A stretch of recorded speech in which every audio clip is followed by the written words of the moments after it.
আব্বুজান, আমার আব্বাজান বলেন খোদা তাআলা যাকে সবচেয়ে বেশি ভালোবাসেন তাকে তিনি তার কাছে নিয়ে যান। ও, তুমি জানো খোদা তাআলা তোমার আম্মাকে তার কাছে নিয়ে গেছেন? আমি জানি খোদা তাআলা তাকে বেহেশতে নিয়ে গেছেন, কিন্তু আমি তো তার বিচ্ছেদ সহ্য করতে পারছি না। শান্ত হও বাবা, এই দুরবস্থায় খোদা তাআলা তোমাদের সাহায্য করবেন। খোদা মেহেরবান। হায় কে ফুপু, বেহেশত কি এখানকার থেকে উত্তম? হ্যাঁ বাবা, উত্তম।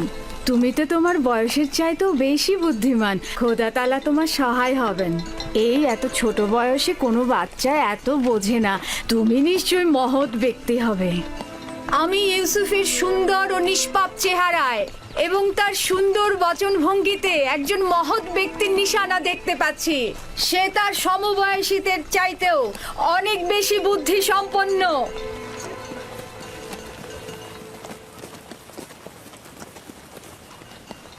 চুপ করো বোন, চুপ করো। ইউসুফ তার অন্যান্য ভাইদের মতোই, কোনো পার্থক্য নেই।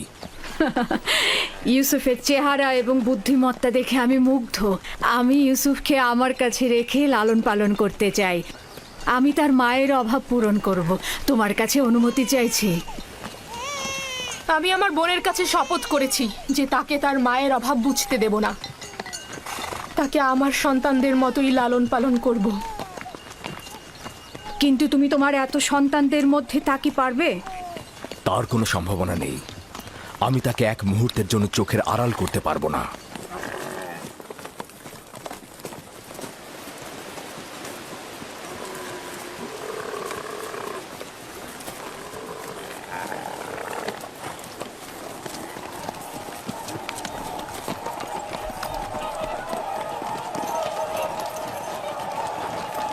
অবশেষে পৌঁছালাম। এটাই সেই শহর যেখানে আমার জীবনের শেষ দিন পর্যন্ত থাকতে হবে।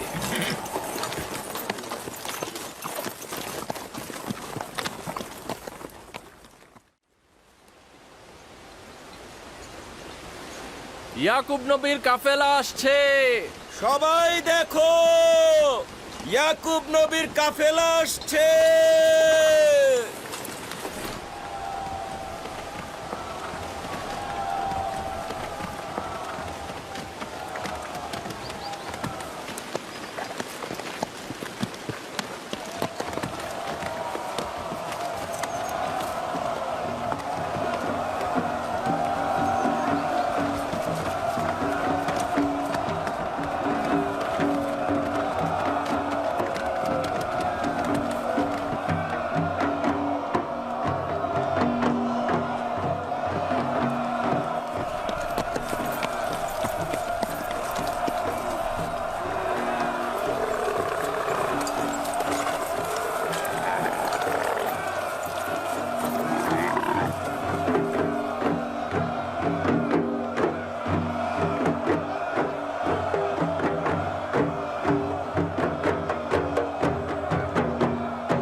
খোশ আমদেদ। খোদার নবীর আগমন সাদরে গ্রহণ করছি এবং আপনার শোকের সমবেদনা জ্ঞাপন করছি। আপনার উপরে যে মুসিবত নেমে এসেছে, খোদা তাআলা আপনাকে ধৈর্য ধারণ করার তৌফিক দান করুক। জীবন ও মৃত্যু তো খোদার হাতে, আমরা তার প্রতি অনুগত থাকব।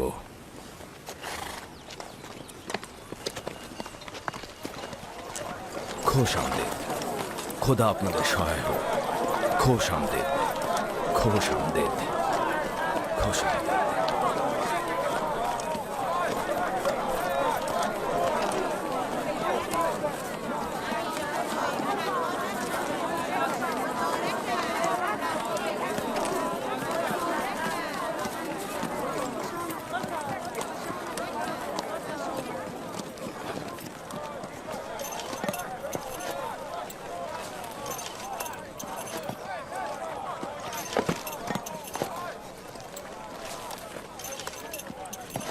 বোন আমার, আমাদের আব্বাজান ইসহাক নবীর কবর কোথায় দেওয়া হয়েছে? তুমি সে জায়গাটা চেনো।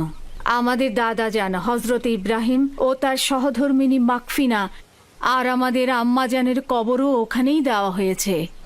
প্রথমে জিয়ারত, পরে তাদের সাথে নতুন করে প্রতিশ্রুতিবদ্ধ হব।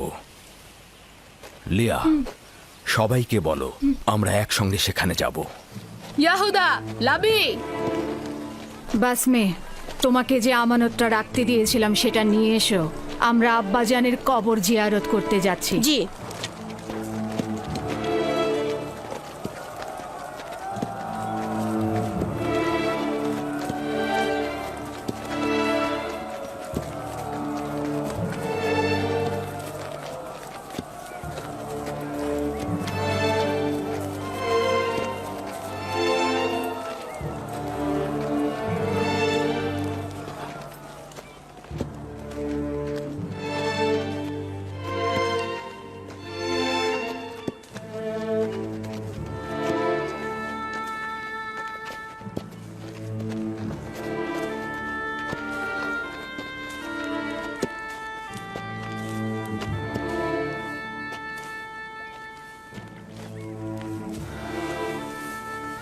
ইব্রাহিম পয়গম্বর, আপনার উপর দরুদ বর্ষিত হোক।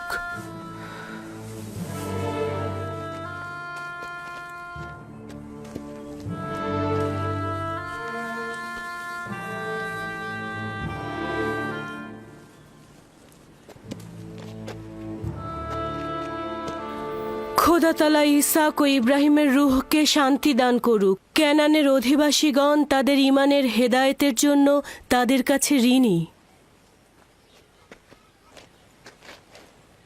মৃত্যুর সময় আব্বা খুব করে চাইছিল তোমাকে একবার দেখবে। সে তোমাকে তার পরের পয়গম্বর বলেছে। তোমাকে তার ওসিয়তনামায় আব্রিয়ানদের পরবর্তী পথ প্রদর্শক হিসেবে প্রতিশ্রুতি দিয়েছে। তার বিদেহী আত্মার মাগফিরাত কামনা করছি এবং সাহস সঞ্চার করছি। হে খোদা, আপনি আমাদেরকে এই কঠিন ধাপ পার হতে সাহায্য করুন।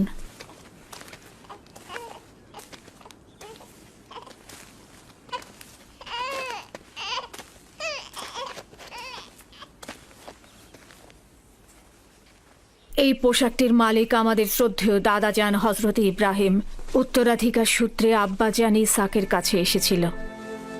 এখন তুমি হচ্ছ এর উত্তরাধিকারী। যেহেতু আমি আমার পিতার প্রথম সন্তান ছিলাম, তাই তোমার অনুপস্থিতিতে আমি একে সংরক্ষণ করেছি। এখন আমাকে দেওয়া আমানত তোমার কাছে সমর্পণ করলাম। আমার আব্বাজানের ওসিয়তের ভিত্তিতে তোমার পরে পরবর্তী আম্বিয়ার কাছে পোশাকটি পৌঁছাবে। সম্ভবত এটিকে রেসালাতের জুব্বা বলা যেতে পারে।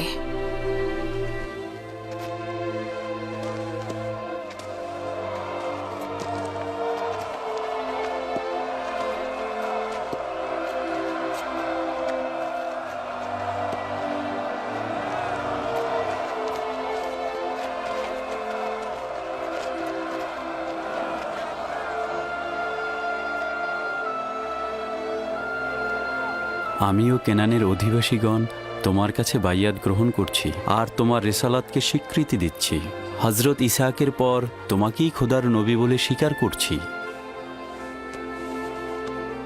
মোবারক হোক, মোবারক হোক। মোবারক হোক।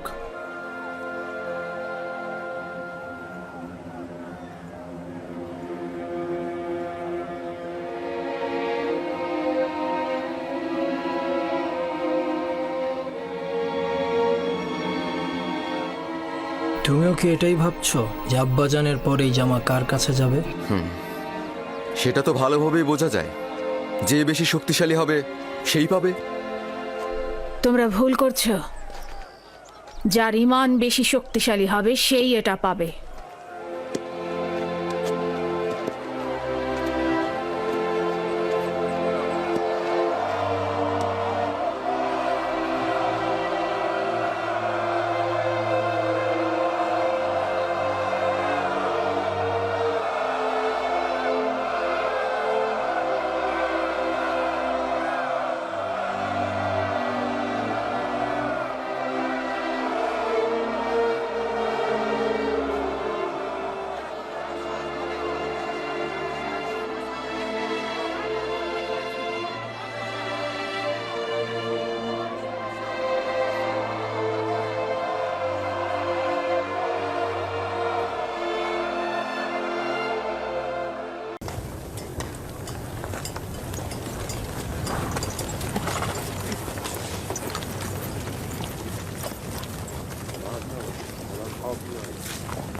আমি এটাতে করেই উপরে উঠবো।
এই পানি তো মিষ্টি। হ্যাঁ তাই তো, এই পানি তো লবণাক্ত নয়। এই পানি লবণাক্ত নয় জানাবে মালিক, এই পানি লবণাক্ত নয়, এই পানি মিষ্টি। এই পানি আমরাও খেতে পারবো।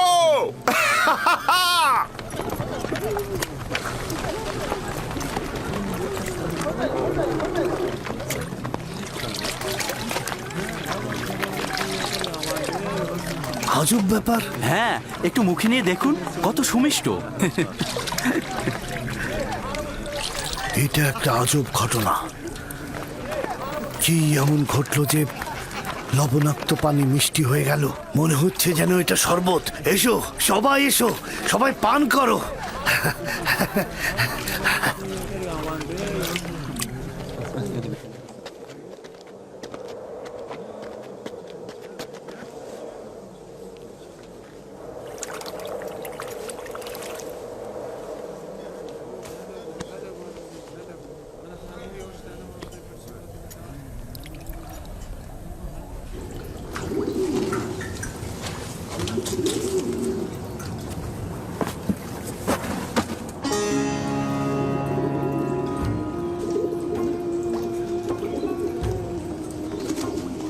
তুমি হলে বান্দাদের নাজাতের প্রতিনিধি, আর এরা হলো তোমার নাজাতের প্রতিনিধি। বালতির উপরে বসে পড়ো, যাতে কূপ থেকে নাজাত পাও। এই কূপ থেকে বের হয়ে কি আমি আব্বাজানের কাছে যাব? না, খোদা তাআলার এটাই ইচ্ছা, তুমি হবে বান্দাদের নাজাতের প্রতিনিধি। এই কাফেলার সঙ্গে দূরের কোনো দেশে চলে যাবে। তাহলে আমার আব্বাজানের কি হবে? আমি তো তাকে ভালোবাসি। তিনি অবশ্যই তোমার বিচ্ছেদে ধৈর্য ধারণ করবে, এটাই পরবর্তীকারের ইচ্ছা। আর কাফেলাদের কাছে তোমার ঠিকানা গোপন রাখবে। পারতপক্ষে তাদের প্রশ্নের খুব কম উত্তর দেবে। কিন্তু আমার পিতা তো আমার বিচ্ছেদ সহ্য করতে পারবে না। বিচ্ছেদের শোক তো মৃত্যুর শোকের চাইতেও উত্তম। যদি পিতার কাছে ফিরে যাও, তোমার ভাইরা তোমাকে হত্যা করবে। সুতরাং নীরব থাকো, পরবর্তীকারের ইচ্ছার মূল্যায়ন করো।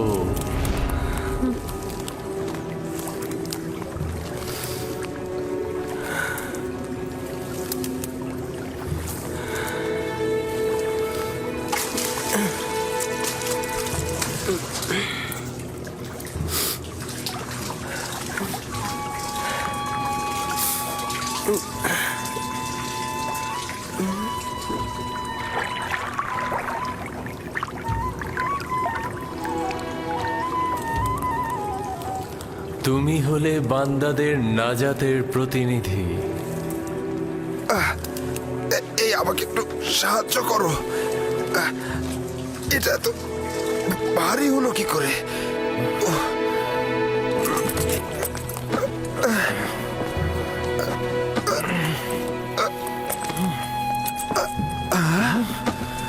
আরে আরে, এই বালতির মধ্যে এটা কি? জানাবে মালিক, তুমি কে? ফেরেশতা না ইনসান? ওঠো।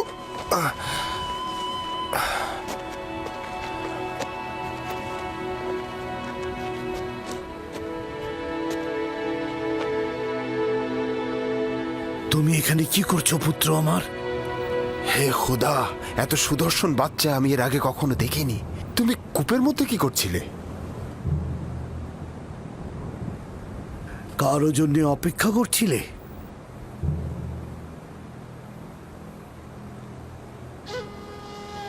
নীরব কেন আছো?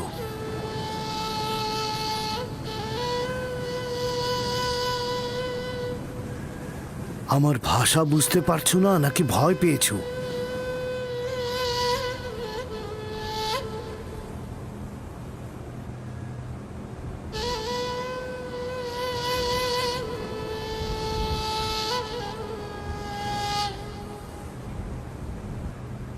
সব কিছু বলে শেষ করার আগেই ওর মুখটা বন্ধ করে দিতে হবে।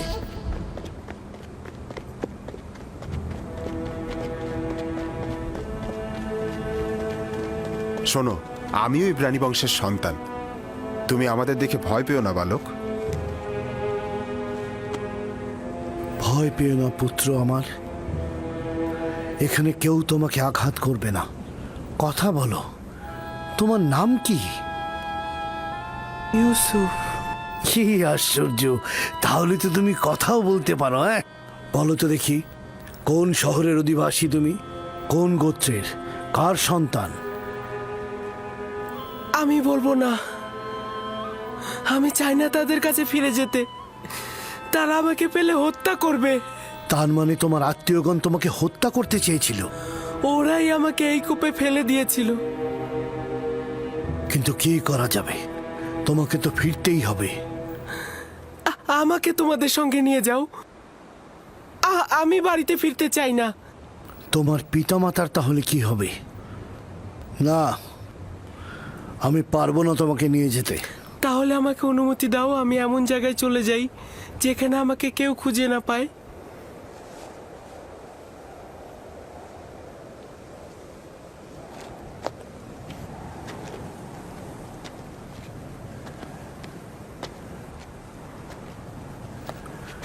এই বাচ্চাটাকে নিয়ে কি করা যায় ফায়েক?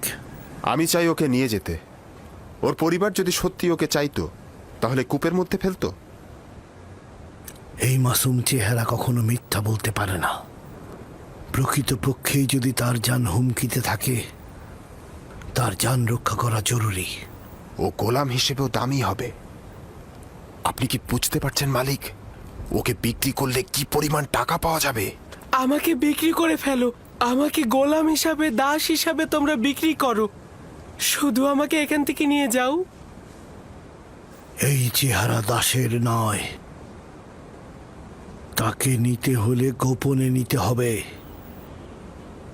কেননা তার পরিবার তাকে ছিনিয়ে নিতে পারে।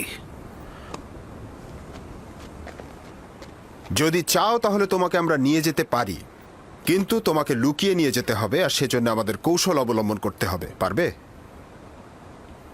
হ্যাঁ, পারবো। আমরা এখানে কোনো বাচ্চা দেখিনি, ঠিক আছে?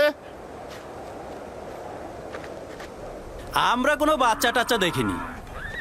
এই মরুভূমিতে বাচ্চা কি করে আসবে? বাচ্চা কি এখানে থাকে নাকি? পর্যাপ্ত পরিমাণ পানি নিয়ে নাও, যত দ্রুত সম্ভব রওনা দেব।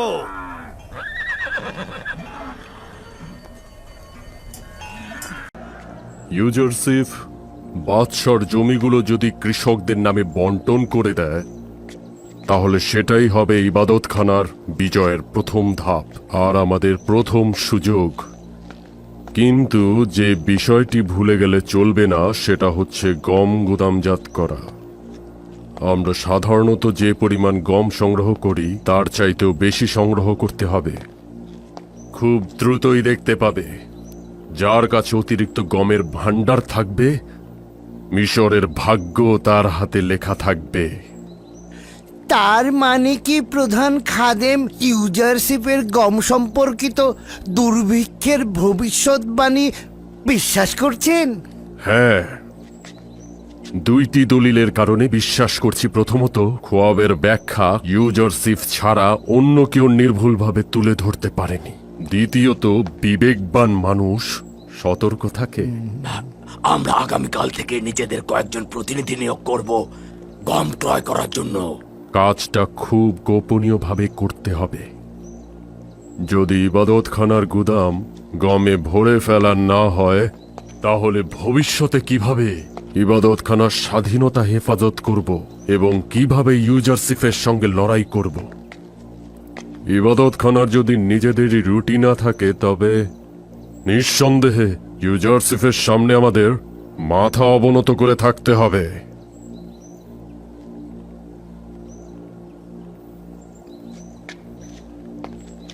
তুমি থাকো।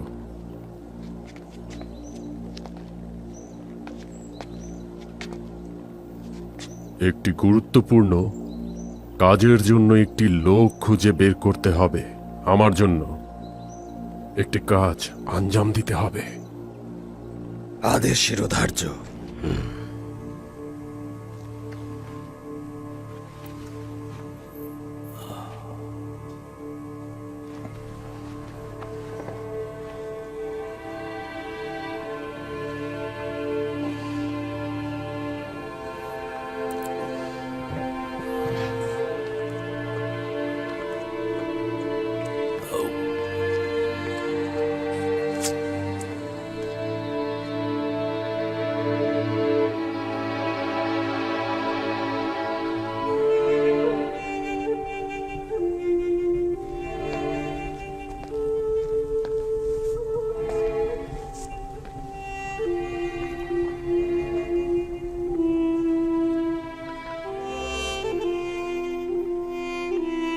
জানি এখন অনেক দেরি হয়ে গিয়েছে, কিন্তু আপনার কাছে ক্ষমা চাইছি। আমি একজন ভালো সহধর্মিণী ছিলাম না।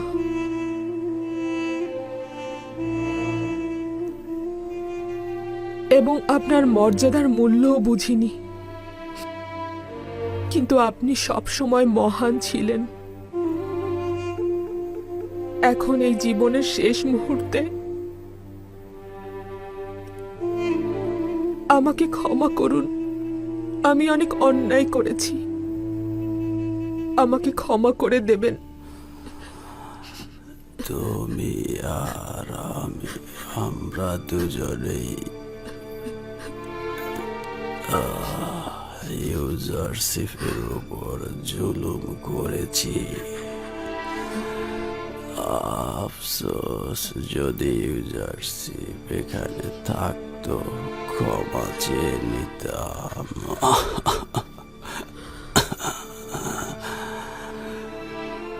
কি এমন হতো যদি ইউজারশিপের খোদার উপর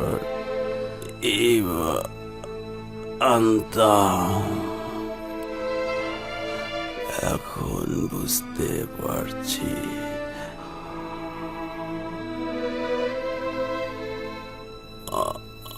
অনেক দেরি হয়ে গেছে।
জনাব পুতিফারের রাজমহলের নিরাপত্তা সেনাপতি জনাব রুদামুন প্রবেশের অনুমতি চাইছে।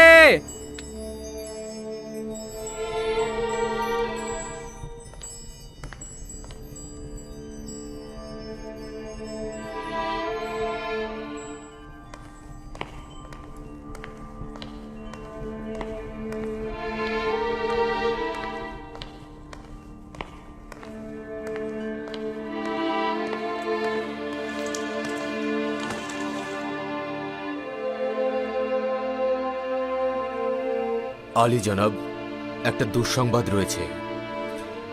মিশরের প্রধান সিপাহসালার আজিজে মিশর জনাব পুতিফার এই অবিনশ্বর পৃথিবী ত্যাগ করেছেন এবং পশ্চিমের পৃথিবীতে যাত্রা করেছেন।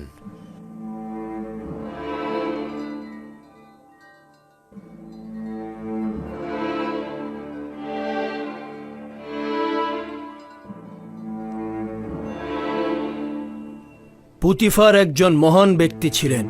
তিনি মিশরের বাদশার খেদমতে অসংখ্য সময় ব্যয় করেছেন। তার ত্যাগ, কুদরত ও উৎসর্গের কাছে মিশর সবসময় ঋণী। আমাদের পক্ষ থেকে তার খানদান ও রাজমহলের সকলের প্রতি সমবেদনা রইল। আমরা তার পশ্চিমের দুনিয়ায় যাত্রা অনুষ্ঠানে অংশগ্রহণ করব।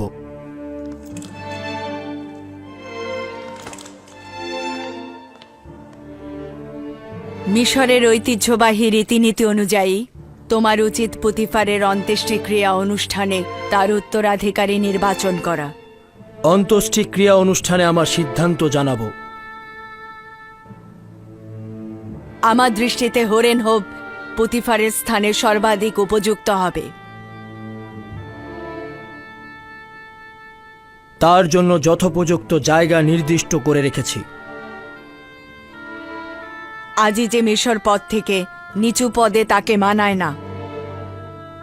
আমার পালকি প্রস্তুত করতে বলো, অন্ত্যেষ্টিক্রিয়ায় যাব।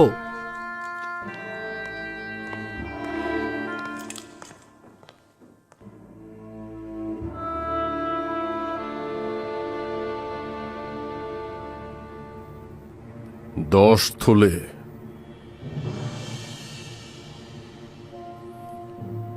তার মানে 10,000 দেবন। এটা কিন্তু কম সম্পদ নয়।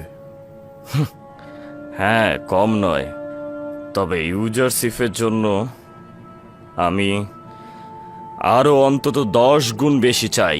এর চাইতে কম হলে অন্য কাউকে দিয়ে করান, আমাকে দিয়ে সম্ভব নয়। আলী জনাব, আলী জনাব, আলী জনাব অজ্ঞামোহরের জন্য একটা ভালো খবর এনেছি। পুতিফার মারা গেছে ঘন্টা খানেক পূর্বেই, আর ঘন্টা খানেক পরেই তার অন্ত্যেষ্টিক্রিয়ার অনুষ্ঠান। আপাতত একটু থামো। পূর্ব থেকেই আমি হত্যার বিরোধী ছিলাম, কিন্তু এখন আর পথ নেই। হত্যাই হচ্ছে সর্বশেষ পদক্ষেপ। আজ পুতিফারের অন্ত্যেষ্টিক্রিয়ায় আমেন হোতেব অবশ্যই তার উত্তরাধিকারী নির্বাচন করবে, এবং যদি ইউজারশিপ ব্যতীত অন্য কেউ হয় তবে সেটা ইউজারশিপের জন্য অপমানজনক হবে। এবং যদি ইউজারশিপ তার স্থানে নির্বাচিত হয়, সেক্ষেত্রে আমাদের দৃঢ় চেতনার পদক্ষেপ এখনো বাকি আছে। ইউজারশিপকে অবশ্যই খতম করা উচিত। বাধ্য না হওয়া পর্যন্ত এই কাজ করা যাবে না।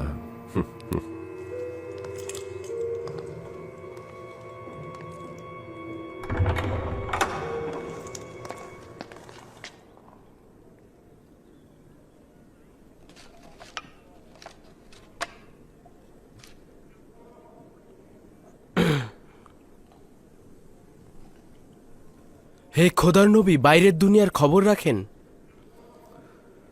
আলী জনাব পুতিফার দুনিয়া ত্যাগ করে পশ্চিমের জগতে চলে গেছেন। হ্যাঁ, পুতিফার মারা গেছেন? আজ শহরের গণ্যমান্য ব্যক্তিরা তার অন্ত্যেষ্টিক্রিয়ায় অংশগ্রহণ করবেন।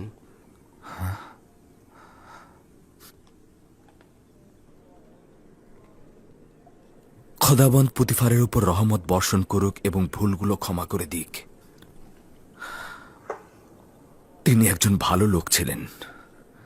আমি সত্যি তার কাছে ঋণী। তিনি আমার জন্য অনেক। 110 কেউ আছে? 250। 250। আমি 300 দেব। 300। 300। আর কেউ আছে? আর কেউ? 300। আর কেউ আছে?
জনাব মালিক,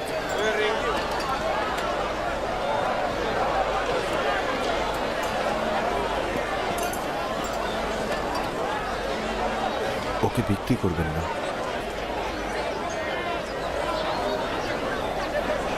আমার নিজেরও তাকে বিক্রি করার ইচ্ছে নেই, কিন্তু দেখছো তো সে নিজেই বিক্রি হতে ইচ্ছুক।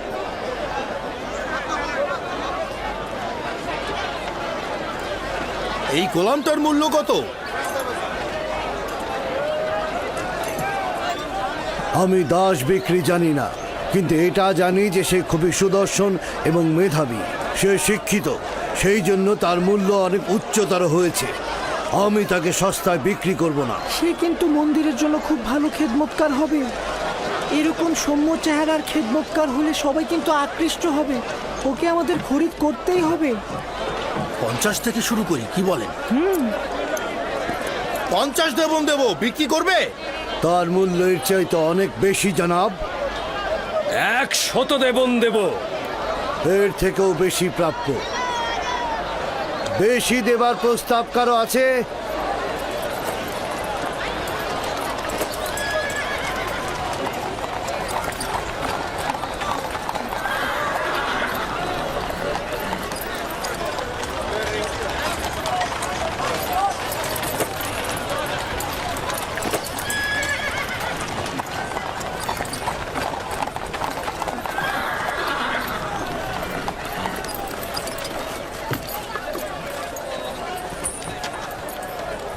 এই দাসগুলোকে দেখুন, এরা কম খায় কিন্তু বেশি কাজ করে। জনাব পুতিফারকে অভিনন্দন। খোশ আমদেদ, খোশ আমদেদ। জনাব, এই দাসগুলো খুবই শক্তিশালী। দুটো ঘোড়ার কাজ একাই করে দেবে। কেমন দাম এদের? আগে দেখুন না, ভেড়ার মতন শান্ত। 300 দেবন দেবেন? 100 করে পাবে। কি বলছেন জনাব? 100 দেবন অনেক কম হয়ে যায়। দেখুন কি সুন্দর চেহারা। আচ্ছা ঠিক আছে, আপনি 200 দেবন দেবেন। যতই কথা বলো, 100 দেবনের বেশি তুমি পাবে না। জনাব একটু বিবেচনা করুন। ঘোড়ার মতন শক্তিশালী, ভেড়ার মতন শান্ত। আমি তোমাকে বলেছি, বিক্রয় না করতে চাইলে রেখে দিতে পারো। কি বলছেন জনাব? বাচ্চাটা কিন্তু অনেক সুদর্শন, কি বলো, তাই না? হ্যাঁ, সামর্থ্য থাকলে কিনে নিতাম। আচ্ছা ঠিক আছে, ঠিক আছে। এগুলোকে গাড়িতে তোলো, তাড়াতাড়ি গাড়িতে তোলো। জনাব, আপনি যে 200 করবেন, এটা কিন্তু এই বাচ্চাটা কোনো জায়গায় পাবেন না। একদম শান্ত, ভেড়ার মতন শান্ত, ঘোড়ার মতন শক্তিশালী। এরকম দাস আপনি কোথাও পাবেন না। তবে কি জানেন জনাবে আলী, 200 করে বিক্রি করলেও কিন্তু আবার লোকসানি থেকে যায়। কিন্তু জনক পুতিফার যখন এসেছেন তখন আমি 200 করেই দেব। দুশ্চিন্তাগ্রস্ত হয়েও না ইউসুফ, আজ এরাই তোমার খরিদ্দার। হতে পারে তুমি একদিন এদের সবার খরিদ্দার হবে। এরা আমার কাছে কি চায়? এখানে কেন ভিড় করেছে? সৌন্দর্য সকলের অস্তিত্বে বিদ্যমান, কিন্তু বোধগম্য নয়। তুমি ইনসানের সকল রত্ন প্রদর্শন করেছ। তারা ইউসুফের নিজের সত্তার মূল ও হাকিকত উপভোগ করতে দাঁড়িয়েছে। তারা সুন্দরের পিছনে ছুটছে কেন? নিজেদের ভিতরে লুকায়িত সৌন্দর্য কি তারা দেখতে পাচ্ছে না?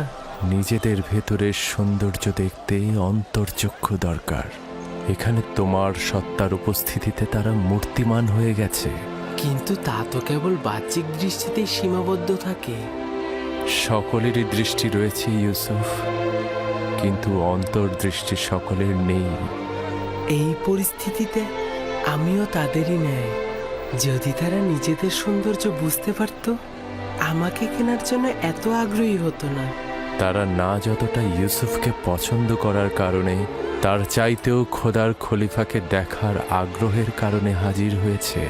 আদমকে সিজদা দেবার জন্য ফেরেশতারা উৎসুক হয়েছিল, এটা জানো ইউসুফ? 250 দেবন, 250 দেবন, 250 দেবন, 300 দেবন, 300 দেবন, 300 দেবন, 300 দেবন। আর কেউ আছেন? 320 দেবন, 380 দেবন, 380 দেবন, 380 দেবন। আর কেউ আছেন? 380 দেবন। আমি 400 দেবন দেব। এর চেয়ে বেশি দাম কে দিতে পারবে? কেউ কি চায় প্রস্তাব রাখতে এর চেয়ে বেশি দেবার? দেখতে শান্ত হলো, কিন্তু এরা অনেক শক্তিশালী। একাই এক গাড়ি লোহা টেনে নিয়ে যেতে পারে। এটা কেউ নিয়ে যাও। খুব ভালো নির্বাচন করেছেন, 3টা দাস নিয়েছেন না? আচ্ছা ঠিক আছে, আপনি 600 দেবন দেবেন। অনেক জিতে গিয়েছেন কিন্তু।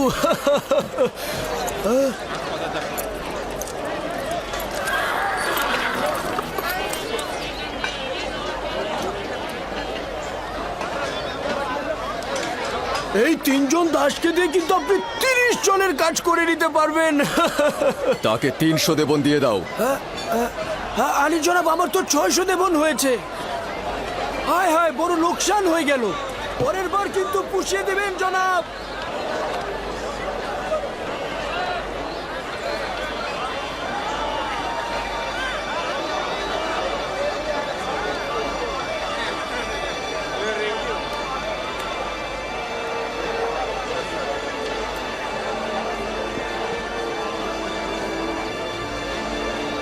রওনা দাও।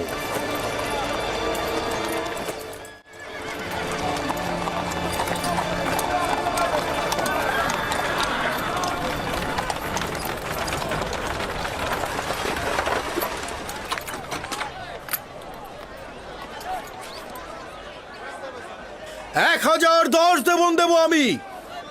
1020 দেবন দেব আমি। 1100 দেবন।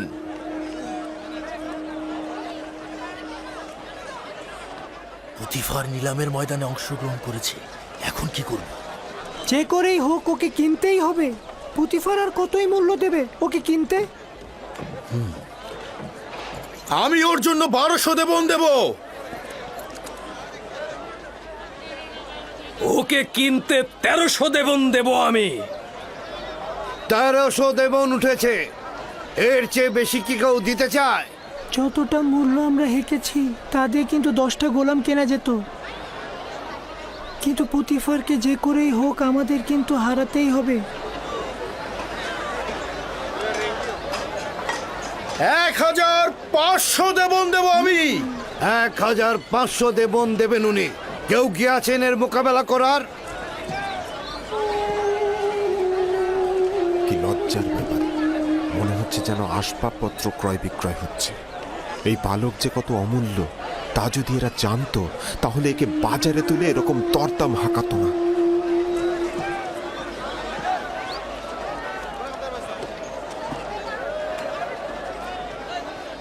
2000 দেবন।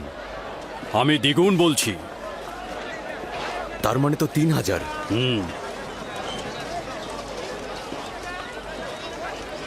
3000 দেবন। 3000 দেবন। জনাব পুতিফার সেনাবাহিনীর প্রধান, তিনি মিশরের সম্ভ্রান্তদের একজন। তিনি 3000 দেবন প্রস্তাব রেখেছেন। জনাবে পুতিফার 3000 দেবন প্রস্তাব রেখেছেন। কার এত ক্ষমতা আছে যে জনাব পুতিফারের সাথে প্রতিযোগিতায় নামে? আপনাকে মোবারকবাদ, এখন থেকে এই গোলামের মালিক আপনি। আপনাকে এই নিশ্চয়তা দিচ্ছি যে একজন পরিপূর্ণ শিক্ষিত এবং আদব কায়দা জানা একজন গোলাম কিনেছেন। অনেক সৌভাগ্য, কল্যাণ এবং বরকতময় গোলাম। এই গোলাম জনাব পুতিফারের কাছে বিক্রয় করা হলো।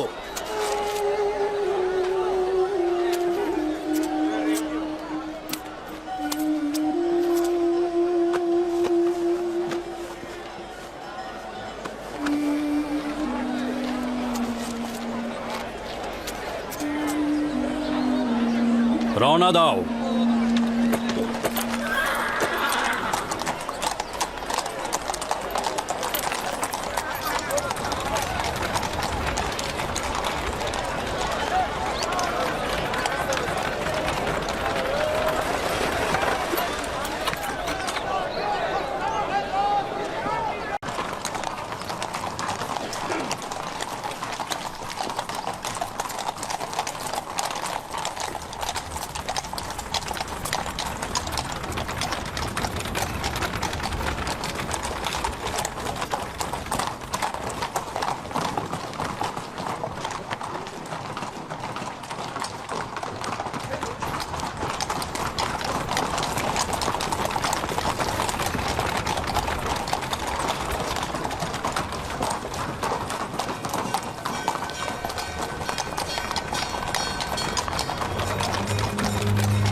জুলেখাকে ডাকো।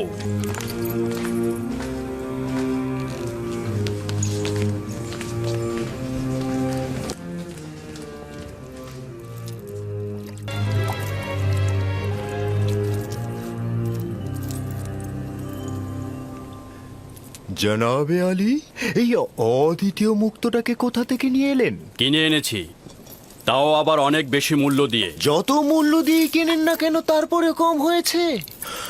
ও তো নির্বোধ যে হীরকটাকে বিক্রি করেছে। তাকে তো মৃতদের দেশে পাঠিয়ে দেওয়া উচিত। সকলে গোলাম বিক্রি করে স্বর্ণ জহরত হাতে পাবার জন্য, কিন্তু ওই নির্বোধ এই গোলামকে বিক্রি করে কি পেয়েছে? কিছুই পায়নি। আফসোস।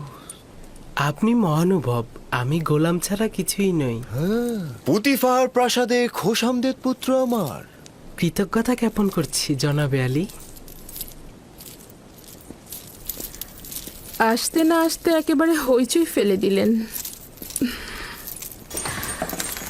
আমাকে জরুরি তলব করার কারণ জানতে পারি কি? এই হাদিয়া তোমার পছন্দ হয়েছে?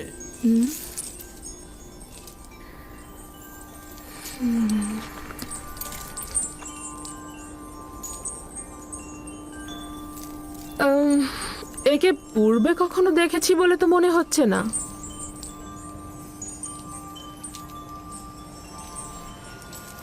স্বপ্নে হয়তো বা কোথাও তাকে দেখেছিলাম। যাকগে সে কথা। আমার কিন্তু ওকে অপরিচিত লাগছে না।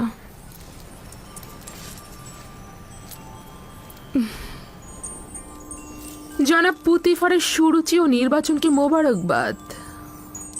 বলা উচিত অতুলনীয়। তোমার নাম জানতে পারি? আমার নাম ইউসুফ। ও, ইউসুফ তো এক কথায় অরামি বা ইব্রানি নাম। হ্যাঁ, এব্রানি নামই হবে। ইব্রানি আমি। শাম অঞ্চলের কেনান এলাকা তার জনাবে মালিক। ওদের পেশা হচ্ছে রাখালি আর ভেড়া চড়ানো। ইউসুফ।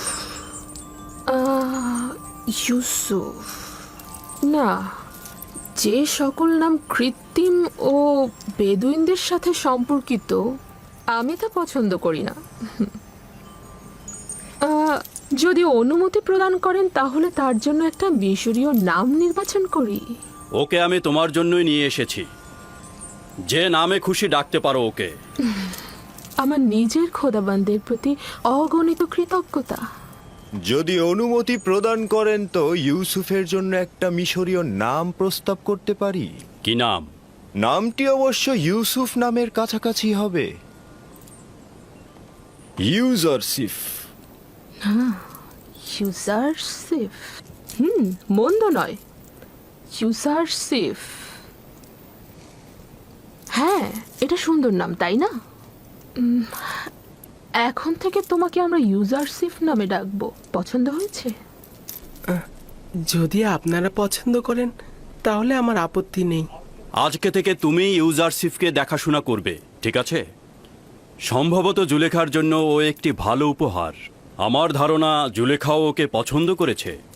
ভবিষ্যতে হয়তো তাকে এই খানদানের পুত্র হিসাবেও নির্বাচিত করতে পারে। হ্যাঁ, কেন নয়? ইউজারসিফ তো ছেলে হিসেবে উত্তম।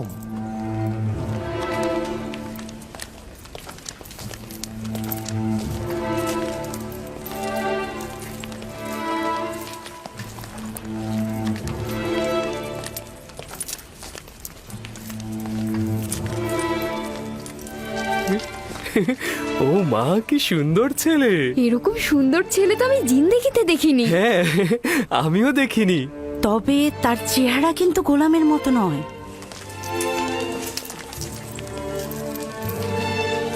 এটাই তোমার কক্ষ। পছন্দ হয়েছে?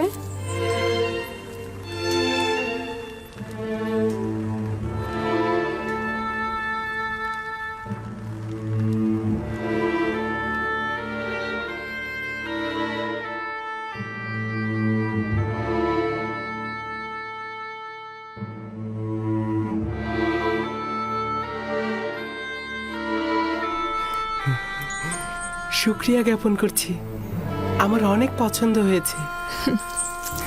ইউজারসিফের বিশ্রামের সকল ব্যবস্থা করো।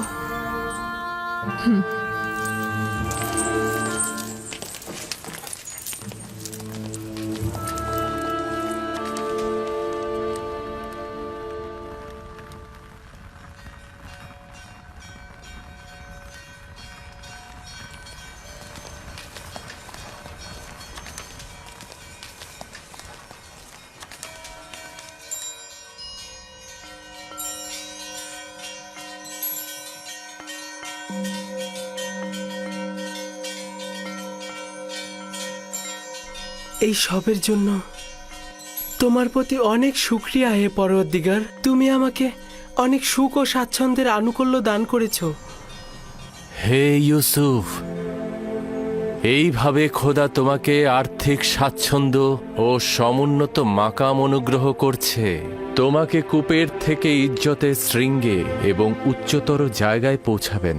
এবং তোমাকে খোয়াবের ব্যাখ্যা বিশ্লেষণ শিক্ষা দিয়েছেন, যেন এইসব স্বপ্নের ব্যাখ্যাকারীদের ভাষার ইলমের চাইতে অধিকতর জ্ঞাত এবং সব রকম ওস্তাদির কসরত তুমি দেখাতে পারো।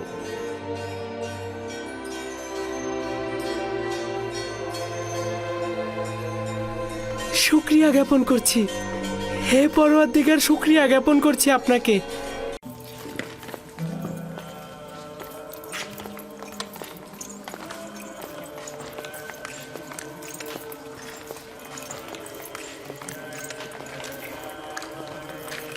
এইটা হলো রাজমহলের ইবাদতখানা, জনাব পুতিফার ও বানু জুলেখা।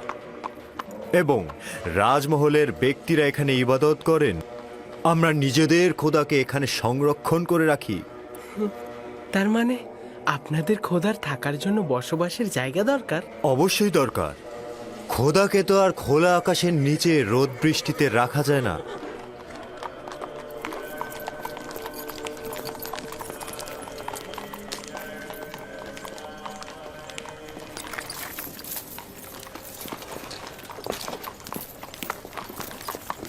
জনাবে মহান হানিফারের উপর দরুদ। সাধারণত রাজমহল দর্শনের সময় সকালবেলা, হঠাৎ এই দুপুরবেলা। ইউজারসিফকে রাজমহল দেখাতে নিয়ে এলাম। আমি চাইছি এই রাজমহল ও এর আদিবাসীদের সঙ্গে ওর পরিচয় হোক। ওখানে কি হয়েছে?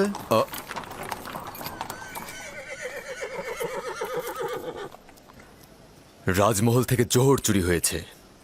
এরা সকলেই রাজমহলের অভ্যন্তরীণ পাহারাদার। কেউ স্বীকার করছে না, কিন্তু একজন আরেকজনকে দোষ দিচ্ছে। তাই নাকি? চলো দেখছি ব্যাপারটা।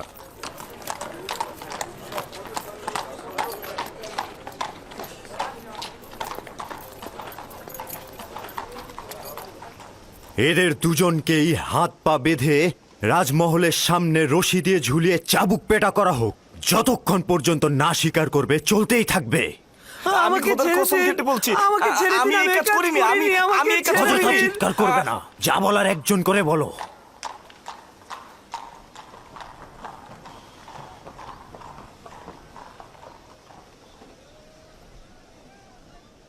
কিন্তু জনাব হানিফার, মহান খোদার কসম, আমি অপরাধী নই। সত্যি বলছি, আমি চুরি করিনি। আসলে যেদিন চুরি হয়েছে সেদিন তো আমি আসিনি, সেদিন তো আমি ছিলামই না, আমি চুরি করিনি। আমরা তো অবশ্যই দোষীকে খুঁজে বের করতে সক্ষম হব, তাই না? এর চাইতে উত্তম হবে দোষ স্বীকার করো, নয়তো পরিণতি খুব ভয়াবহ।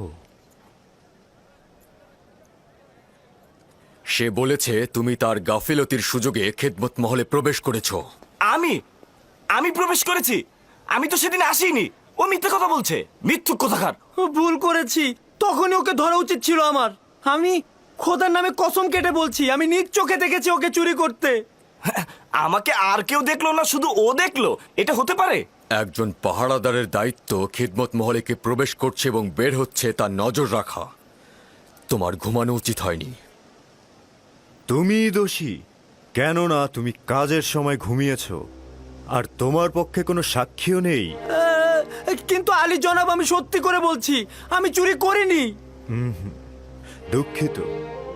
নিনিফার কোপাতাকে আজাদ করুন এবং ওকে জেলখানায় পাঠিয়ে দিন। আলী জনাব, আমি চুরি করিনি, আমি চোর নই, আমি সত্যি বলছি, আপনারা আমাকে রহম করুন। খোদার কসম কেটে বলছি আমি। তোমার জবান বন্ধ করো। নীলিফার, তুমি খোদার ক্রোধে আগুনে জ্বলবে। কেন সত্যি বলছো না? আলী জনাব, আমি চুরি করিনি, আমি সত্যি বলছি, খোদার কসম। আমি চোরকে শনাক্ত করতে পারবো। না পুত্র আমার, এটা তোমার কাজ নয়। আমি আপনাদেরকে নিশ্চয়তা দিচ্ছি। আপনারা কি চোরকে শনাক্ত করতে চান না?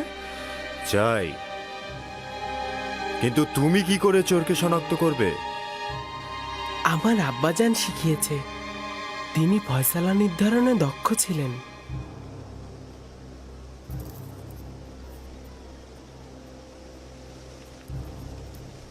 নিশ্চয়তা দিচ্ছ? জি জনাব হানিফার, চাইলে পরীক্ষা করুন। খুবই ভালো।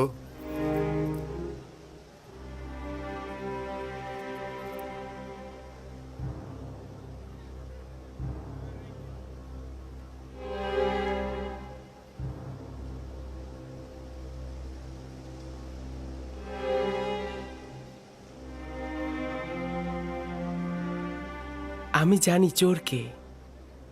আমি আশা করছি সে নিজে থেকে দোষ স্বীকার করে তার শাস্তি কমিয়ে নেবে।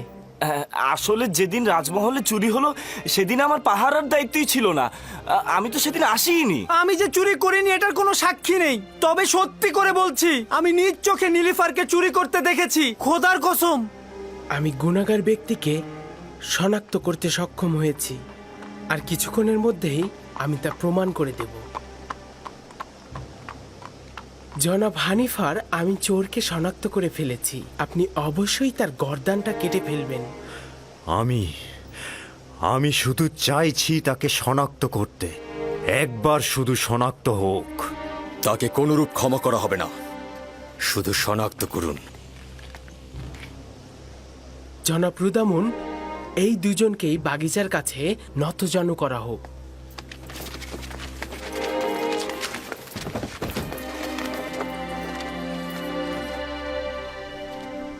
তাদের চক্ষু যুগল বেঁধে ফেলা হোক। রুমাল নিয়ে এসো।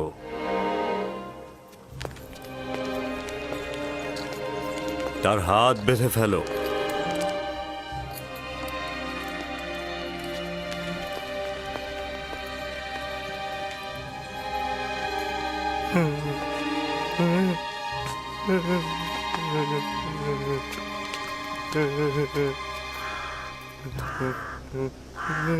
আরো একবার চোরকে সুযোগ দিচ্ছি। তুমি নিজে থেকে দোষ স্বীকার করো, শাস্তি কম পাবে। কিন্তু আমি যদি শনাক্ত করি তাহলে অবশ্যই তোমার গর্দান কাটা হবে।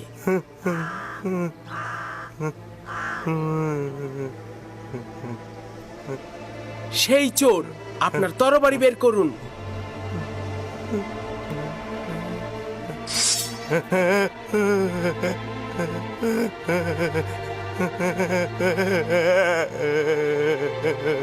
এই চোরটার গর্দান কেটে ফেলুন।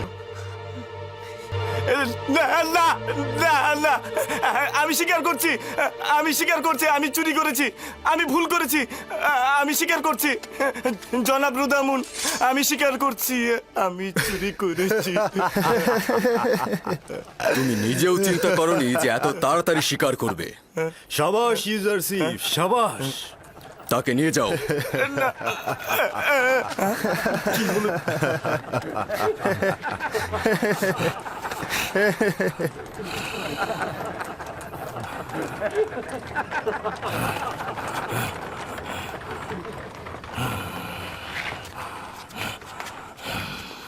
সাবাস পুত্র আমার, চিন্তিত ছিলাম। আমি ভাবতেই পারিনি যে তুমি পারবে।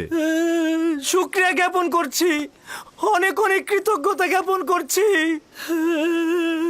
আমি গুনাহ না করেও শাস্তি পেতে যাচ্ছিলাম। অনেক অনেক শুকরিয়া। তোমাকে দোষী করেই তোমার জীবন বাঁচানো হলো, তাছাড়া আসল চোরকে ধরতে পারতাম না। তুমিও একেবারে গুনাহীন নও, আর একবার যদি দায়িত্বের অবহেলা করো তাহলে কঠিন শাস্তি প্রদান করা হবে। আজ্ঞা শিরোধার্য, এরকম আর হবে না। শুকরিয়া, শুকরিয়া। খুবই ভালো পুত্র আমার, চলো যাই, আমার সঙ্গে এসো।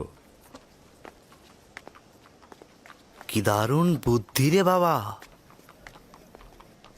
এই দেখলে কিভাবে চোরটাকে ফাঁদে ফেললো? যেমন বুদ্ধি তেমনই সুদর্শন। আমার তো বিশ্বাসই হচ্ছে না, একটা বালক কি করে এই কাজ করলো।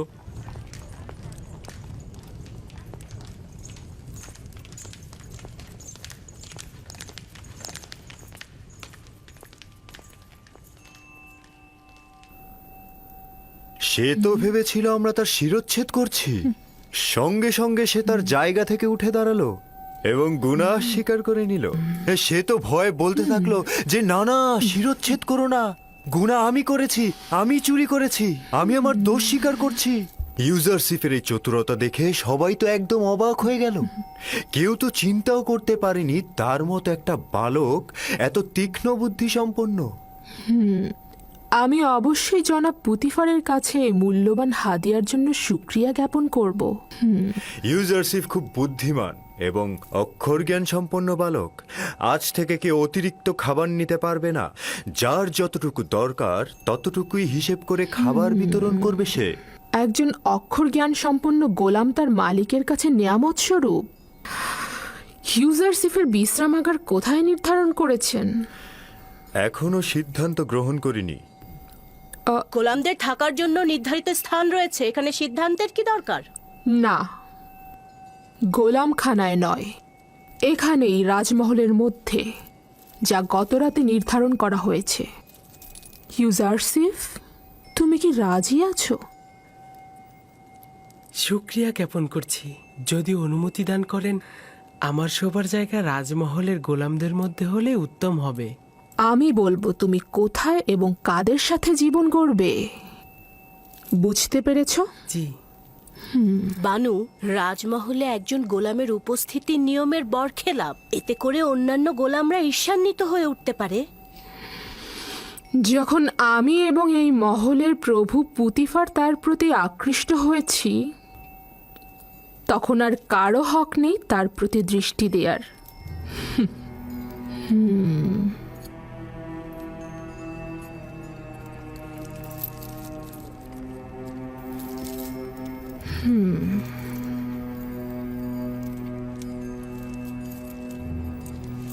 চলো।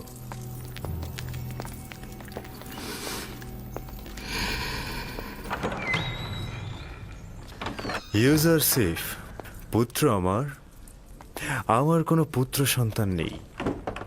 আমাকে তোমার পিতার ন্যায় জানবে এবং যে কোনো মুশকিলে আমাকে স্মরণ করবে। শুক্রিয়া জ্ঞাপন করছি।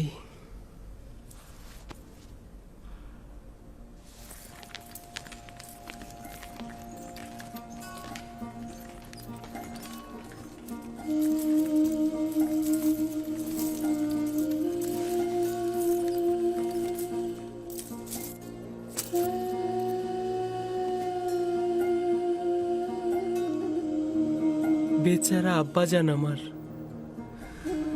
খোদাবান তাকে সবর করা তৌফিক দিন।